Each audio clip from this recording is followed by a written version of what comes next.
Shoulder ने बेएहतियात गुलगीर से लहजे में कहा और दूसरे लम्हे जिम के फातिहाना कहके से लांच गूंज उठी। हा हा हा, जिम के खिलाफ कोई साजिश कामयाब नहीं हो सकती।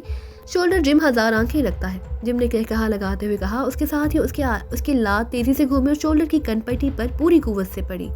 शोल्डर के हलक से चीख निकली ही थी कि जिम ने दूसरी जर्ब लगाई और शोल्डर का फड़कता हुआ जिस्म साकत हो गया। वो बेहोश हो चुका था। विक्टर, फौरन लांच मोड़कर वापस जजीरे की तरफ ले चलो, वरना धमाकों से उठने वाली मौजें लांच तक पहुंचकर उसे नुकसान भी पहुंचा सकती हैं, जिम ने तेज लहजे में कहा।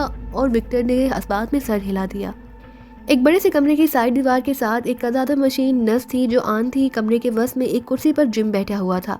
मशीन के सामने विक्टर खड़ा था। वो इस मशीन को ऑपरेट कर रहा था। चंद लम्हों बाद मशीन में से हल्की सी गूंज की आवाज़ सुनाई दी और उसके साथ ही उसके सबसे ऊपर वाले हिस्से पर सब्ज रंग का एक बल्ब तेजी से जलने बुझने लगा। ठीक है, अब ये पूरी तरह चार्ज हो गई है, कुर्सी पर बैठे हुए जिम ने कहा और विक्टर तेजी से पीछे हट गया।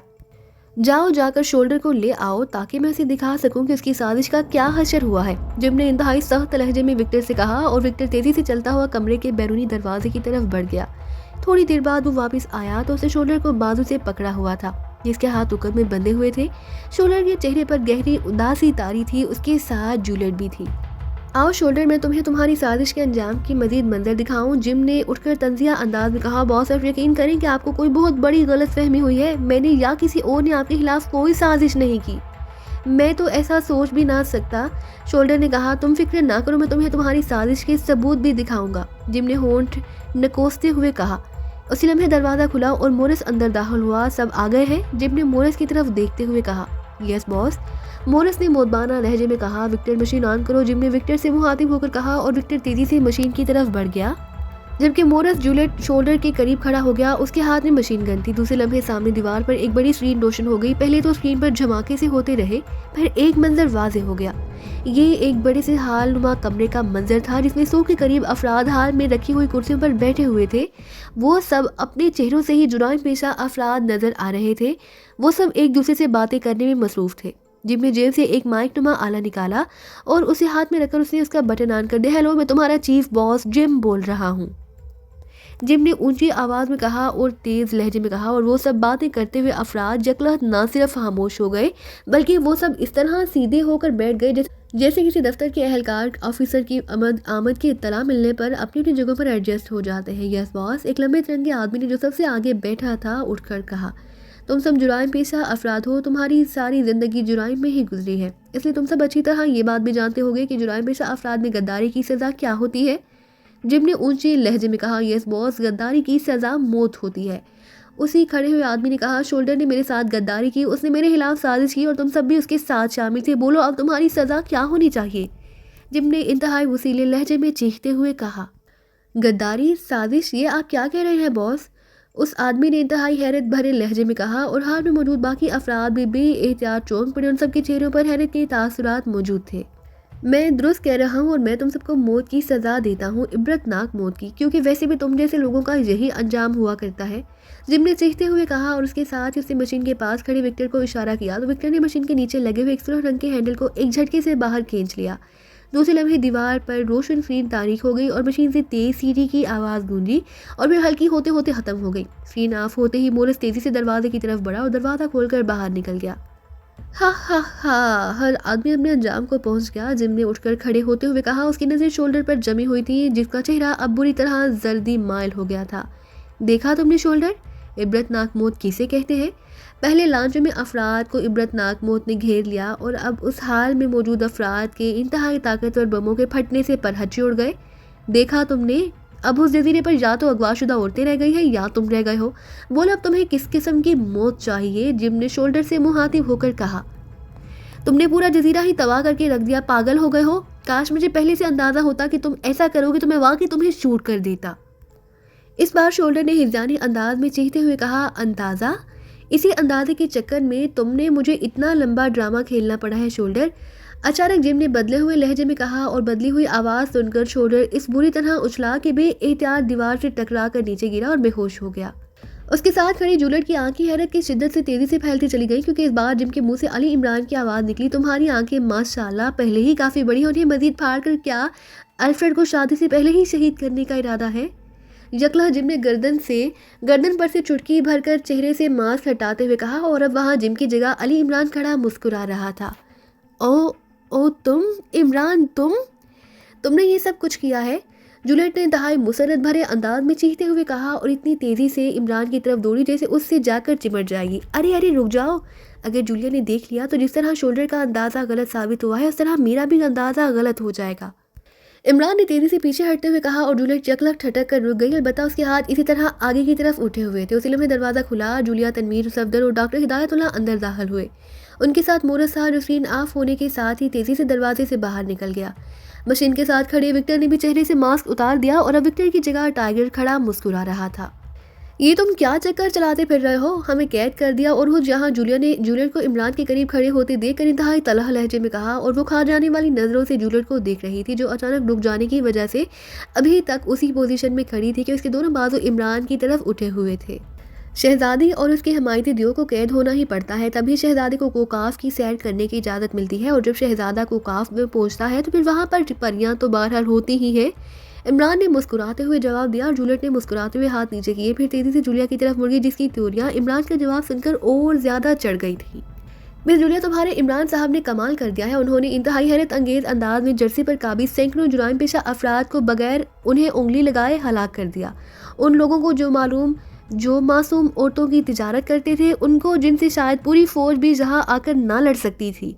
मैं तुम्हें मुबारकबाद देती हूँ मिस जूलिया कि तुम दुनिया की सबसे खुशकिस्मत औरत हो। जूलियट ने बड़े जज्बाती लहजे में जूलिया से मुखातिब होकर कहा तो जूलिया का चेहरा यकला शर्म से गुलनार सा हो गया। यूँ लगता था कि जैसे उसके पूरे जिस्म का खून सिमट कर चेहरे पर आ गया हो, जबकि दूसरी तरफ उसके साथ खड़े तनवीर का चेहरा तेज़ी से बिगड़ने लग गया। ये तुम क्या कह रही हो जूलियट? मेरा क्या ताल्लुक? जूलिया ने इंतहाई शर्मीले से लहजे में अटक अटक कर कहा और फिर फिक्रा मुकम्मल किए बगैर ही मुंह दूसरी तरफ फेर लिया। जाहिर है जूलियट का इस तरह खुलेआम तुम्हारे इमरान और फिर मुबारकबाद देने के बाद उसका यही हाल होना था, लेकिन इस कदर शर्म के बावजूद जूलिया से ये ना कहा गया कि उसका और इमरान का कोई ताल्लुक नहीं। इमरान साहब, आखिर हुआ क्या है? कुछ हमें भी तो बताइए। आपने हमें तो वहाँ हेडक्वार्टर के तहखाने में इस तरह कैद कर दिया कि हमें मोरस ना ले आते तो हमें अब तक के हालात का कैसे पता चलता। सफदर ने शायद मौजू बदलने के लिए कहा और इमरान ने मुख्तसर तौर पर उसे लांचों की तबाही से लेकर जहां आने के बाद मोरस के जरिए बाकी अफराद को एक महसूस हाल में इकट्ठा करने, फिर उन्हें इस हाल के नीचे पहले से मौजूद इंतहाई ताकतवर बमों के जरिए इस हाल को उड़ाने की तफसील बता दी। ये बात मेरी समझ में नहीं आई कि शोल्डर की गिरफ्तारी और लांचों की तबाही के बाद तुम्हें जिम का मेकअप कायम रखने की क्या ज़रूरत थी? तुमने ना सिर्फ आखिर वक्त तक जिम का रूप धारे रखा बल्कि उस जैसा अंदाज भी कायम रखा। जूलियट ने कहा, मैंने जिम से इस जजीरे के बारे में मालूमात हासिल करने के अलावा जिम की स्पेशल रूम की मुकम्मल तलाशी भी ली थी और वहाँ से मुझे चंद हाथ फाइलें मिल गई जिनमें से एक के जरिए मुझे शोल्डर की अहमियत, उसके ओहदे के साथ साथ उसके और जिम के दरमियान किसी भी हंगामी सूरत हाल से निपटने के लिए स्पेशल कोड और टॉप सीक्रेट कोड का इल्म भी हो गया था। जर्सी का असल इंचार्ज शोल्डर ही था। जिम सिर्फ चीफ बॉस था। यहाँ हर किस्म के हिफाजती इंतजाम और सर्किट वगैरह शोल्डर ने ही कायम किए थे। शोल्डर एक्रीमिया की एक सीक्रेट एजेंसी का तरबियत याफ्ता है। एक और फाइल के जरिए पता चला कि शोल्डर ने यहाँ जजीरे पर एक ऐसा खुफिया इंतजाम भी कर रखा है कि जजीरे की चंद हाथ औरतों में, जिनमें जिम का हेडक्वार्टर, जिम की वो ऐशगाह जहाँ मोरस मौजूद था, शोल्डर का अपना दफ्तर और शोल्डर की रिहाइशगाह शामिल है। बाकी कहीं भी अगर कोई भी आदमी जो बात भी करता तो उसकी आवाज़ एक खुफिया तहखाने में मौजूद मशीन में टेप हो जाती और शोल्डर के हाथ से इत्मीनान वाले आदमी ये टेप सुनते रहते और किसी भी गुफ्तगू से अगर उन्हें ज़रा से भी किसी साजिश वगैरह का इल्म हो जाता तो वो उस गुफ्तगू की टेप एक खसूसी कंप्यूटर में फीड करके बात करने वालों को शिनाख्त करके उनके बारे में शोल्डर या जिम को फ़ौरन मुतला कर देते। इस तरह उन आदमी को फौरी हलाक कर दिया जाता। उन लोगों को ये भी एहतियार हासिल था कि हंगामी सूरत हाल में शोल्डर या जिम दोनों से रब्ता कायम ना हो सकने पर वो मास्टर कंप्यूटर की मदद से अपने शिकार को ट्रेस करके उसे फौरी तौर पर एक और रेस सिस्टम के जरिए मफलूज कर सकते हैं या इंतहाई हंगामी सूरत हाल में हलाक भी कर सकते हैं। यह खुफिया निज़ाम इस छोटे से जजीरे में हर जगह कायम है, जहाँ दरख्तों के तरों के अंदर खुफिया आलात छुपे हुए हैं जिनकी रेंज वसी है और उन्हीं आलात की वजह से हर किस्म की आवाज़ें उस शोबे तक खुद ब खुद पहुँचती रहती हैं और उन्हीं आलात के जरिए मफलूज कर देने वाली रेज भी इस्तेमाल की जा सकती हैं। इस खतरनाक सिस्टम से बचने के लिए इंतहाई एहतियात की ज़रूरत थी क्योंकि ये मालूम ना था कि यह खुफिया तहखाना कहाँ है। सिर्फ मखसूस फ्रीक्वेंसी पर जिम या शोल्डर ही उनसे बात कर सकते थे और वो सिर्फ जिम और शोल्डर उन दोनों के अहकामात ही तस्लीम कर सकते थे। लांचों को मैंने जजीरे से दूर समंदर में इसलिए तबाह कराया ताकि जहाँ मौजूद अफराद अपने साथियों की हलाकत से बाहबर ना हो सके। विक्टर हेडक्वार्टर का मशीनरी और असलहे का इंचार्ज था और चूंकि उसका कदोकामत टाइगर से मिलता था इसलिए टाइगर को मैंने विक्टर का रूप दिया और खुद मैं जिम के रूप में आ गया। मोरिस पहले से ही जहाँ का आदमी था, इसलिए वो भी साथ रहा। बाकी मुझे किसी और के कदोकामत या नाम वगैरह का इल्म न था, इसलिए आप लोगों को हेडक्वार्टर से बाहर ले जाने में शदीद खतरा लाहक हो सकता था। इसलिए मजबूरन आप सबको वहीं हेडक्वार्टर में ही कैद होना पड़ा। विक्टर से पूछगछ के दौरान मुझे मालूम हो गया कि उन लांचों में मौजूद असलहे में एएस गन मिसाइल की तादाद काफ़ी है, इसलिए मैंने हेडक्वार्टर के असलहा खाना में मौजूद SEE चार्ज रेस को इस्तेमाल करने की प्लानिंग की। शोल्डर असलहे का माहिर ना था, इसलिए उसे आहर तक ये इल्म ना हो सका कि वो रेस गाय कर समझ रहा है वो दरअसल क्या चीज़ है। चनाचे विक्टर ने उस आले की मदद से लांचों के अंदर मौजूद AS गन मिसाइल को रिचार्ज कर दिया। जैसे ही आले की मदद से उन्हें चार्ज किया गया, वो फौरी तौर पर फट पड़े। इस तरह बाकी असलहा लांचों में मौजूद तमाम अफराद का खुले समंदर में हाथमा हो गया। शोल्डर को भी मुझे खुले समंदर के अंदर जजीरे से काफ़ी दूर ले जाकर गिरफ्तार करना पड़ा, ताकि कहीं उसकी आवाज़ उस सुनने वाले हाथ चोबे तक ना पहुंच जाए।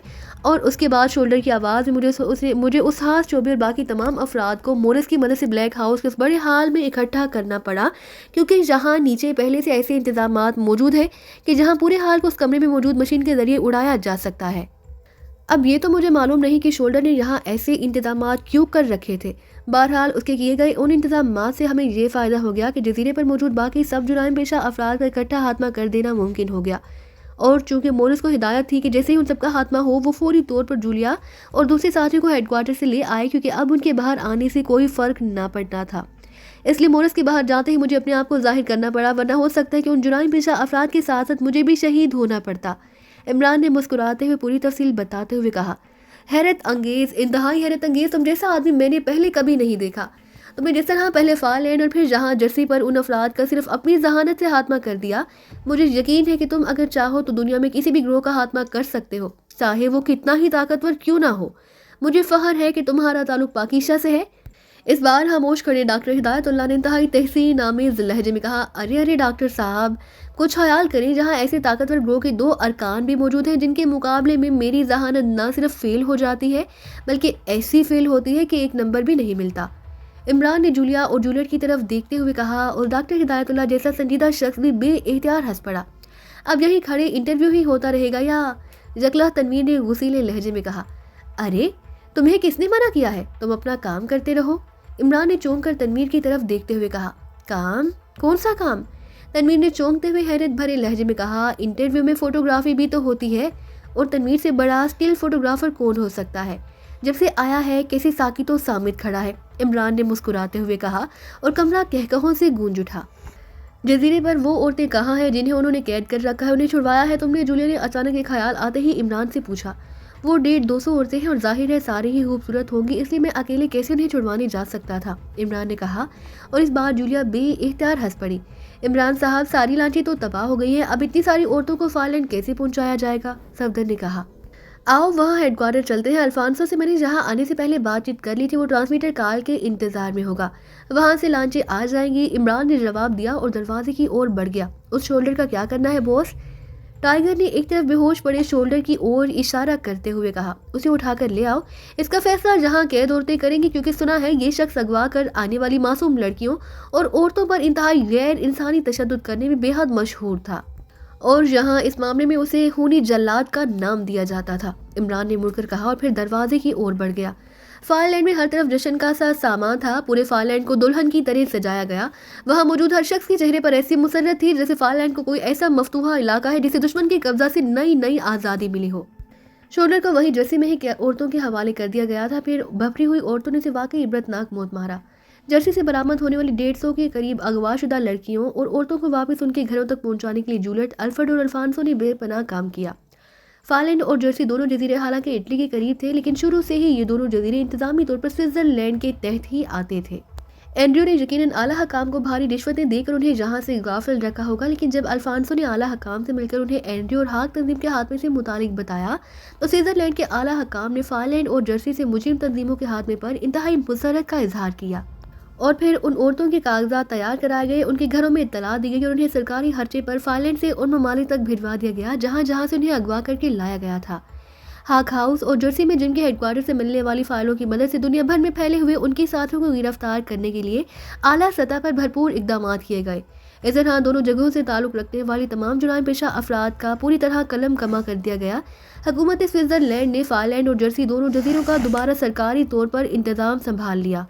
और अल्फांसो को जर्सी का और जूलियट का फायलैंड का सरकारी हाकिम मुकर्रर कर दिया गया। ये सब इमरान की मेहरबानी से हुआ था।